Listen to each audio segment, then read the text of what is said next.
crap, look at this tomb. There's a llama head. Is that the skull? There's no way they would fake that. I think that's the skull.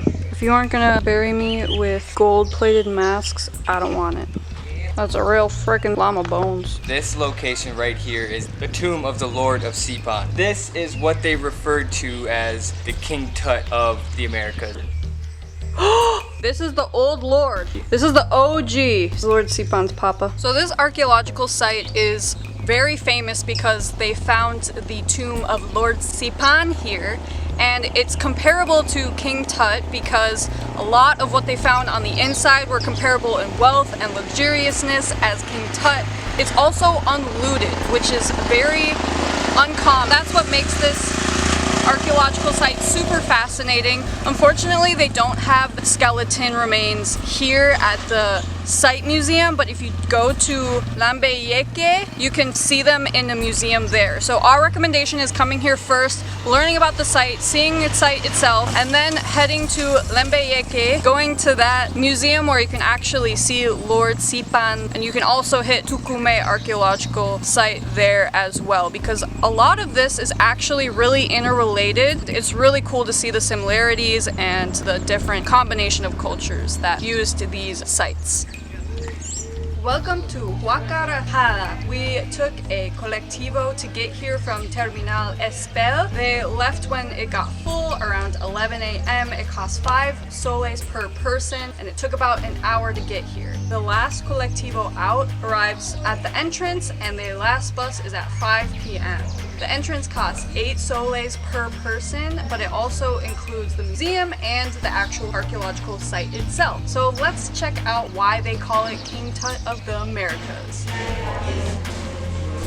Typically what a tomb would look like, a skeleton wrapped in cloth, and then it would have a bunch of different offerings around it. The representation of a coffin, only the elites would have wooden coffins and the rest would have caña, which is like sugar cane, and then they would have ceramics for their offerings, copper plated vests. The bigger elites would have headdresses on which had copper and gold, but they had a bunch of feline with snakes around its head with wings because those were the 3 deities. This is the priest warrior's coffin, or like a representation of it, and you can see there's like sacrificed llama and stuff. They would often leave ceramics filled with food and drink in coffins because they believed that even after death, these priests and elites would still rule. This is the outfit of the noble warriors. He had copper shields, nose plate, his belt would rattle as he came, and then these cloths are vegetable fibers. So impressed with this, like just the owl head. I feel like that is so intricate. Some of the mostly grown fruits in the agricultural fields, we have sweet potato, soursop, potato, peanuts, squash type thing, and corn. If they had a crown with a V shape, that represented the symbol of power and status, and this was actually the first V-shaped crown.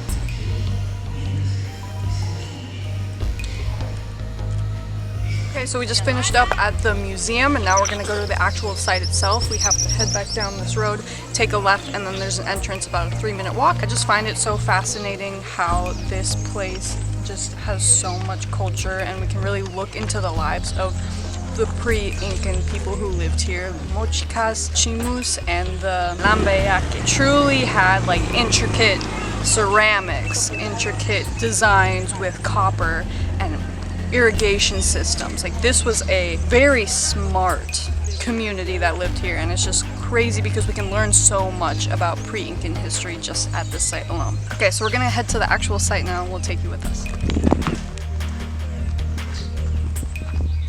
Here is what the entrance looks like. So this is a replica of what the pyramids looked like when they were fully intact. One of the things that we learned about in the museum is that one of the most important activities of this culture was called the presentation scene, where they would go to the noble people and they would provide offerings. And so these vases have symbols of that presentation. We're just getting to the actual archaeological site, and we were just told that we cannot cross the rope because of the preservation of the pyramids. They are still trying to make sure that everything stays intact because it erodes very quickly, but we can go check out the site of the tombs here to the left. So we're gonna go do that and see what the tombs situation look like.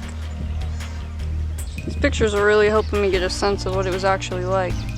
So it looks like there's some building stuff over there. I'm not entirely sure where the steps would go. So it's pretty cool to see like the brick looking structures. Holy crap, look at this tomb. There's a llama head. Is that the skull? There's no way they would fake that. I think that's the skull.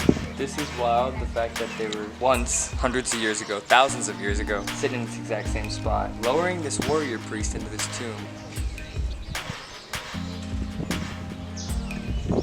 Makes you think about burials a little bit differently. If you aren't gonna bury me with gold-plated masks, I don't want it. Oxidized because it was copper, so it was green. So I wonder if those headsets and everything are all replicas. Yeah, it would be green, I but guess it was gold. Dylan thinks that the ceramics are not replicas. But look at, there's like a necklace right there too. Yeah, and look, like half it's embedded in the hard dirt. There's another tomb. Looks like Dylan was right. They're turquoise. Not really turquoise, but copper oxidizes. I didn't know that. I thought some of the stuff on the inside was turquoise. That's a real frickin' skull. Llama bones. Those are the representations of like the head pieces, the nose pieces, the masks, all that fancy jazz, you know? Would these be considered the caña? No, because this is all the elite, right? So this would be like the wood. That one was put over there, so this looks like it might be right. This is tomb 7. There's so many tombs here that it's like The Guardian. I can't keep track. The Guardian. Wow, so this location right here is the tomb of the Lord of SíPAN. He's not actually here because he's in another museum over in Lambayeque, but this is what they refer to as the King Tut of the Americas. This is his tomb, and look at how different it is compared to everything else. It is huge. There's 4 other caskets around it. It's made of wood. There's crazy awesome intricate ornaments, medals, obviously the replicas right now. But wow, more bones up in the corner from someone sitting watching over him. This is amazing. I'm gonna bury you like this. Thanks, and I'll get you a caña casket right next to me. I'm just kidding. You'll get a wood one because I love you. That's so mean. This person had between 35 to 45 years of age and died at about 600 DC, which is Después de Cristo, so that's after Christ. This was considered the first intact tomb of a Mochica ruler, the Lord of SíPAN. And that is history, my friends. That is history. And there is the replica. Isn't it so cool that we're just like here right now in Peru at Lord SíPAN's burial site? Did you ever think that we would be here? No. Did you even know who Lord SíPAN is? No, not at all. If you don't know, you gotta come check it out because this is wild. People have walked here since before Christ and thousands of years before that as well. Multiple people of like rulers and empires have lived in this area and just kind of used the same areas. And that's part of the pyramid that they used. Wild! Snack break with the best snacks in all of Peru. In South America, actually. Always have to bring snacks if you go on a day trip. Always. They do sell them wherever you go, but look at this. We got a little surprise in there. A little corn nut. Chifles? Can't wait to get to the corn nut after all these chifles. Oh, you think you're having the corn nut? We're sharing it.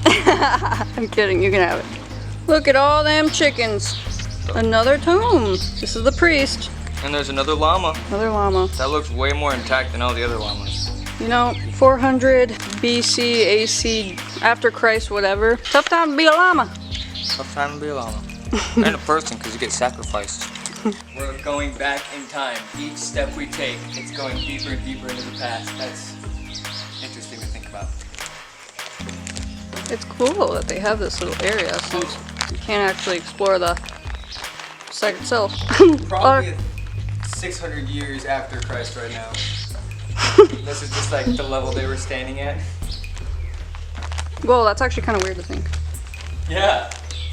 They're underground. Created, there's stone walls and stones built around these tombs, and we're just closer, deeper into the tomb right now. That I expect was still underground for them, but who knows? Unless they built it up.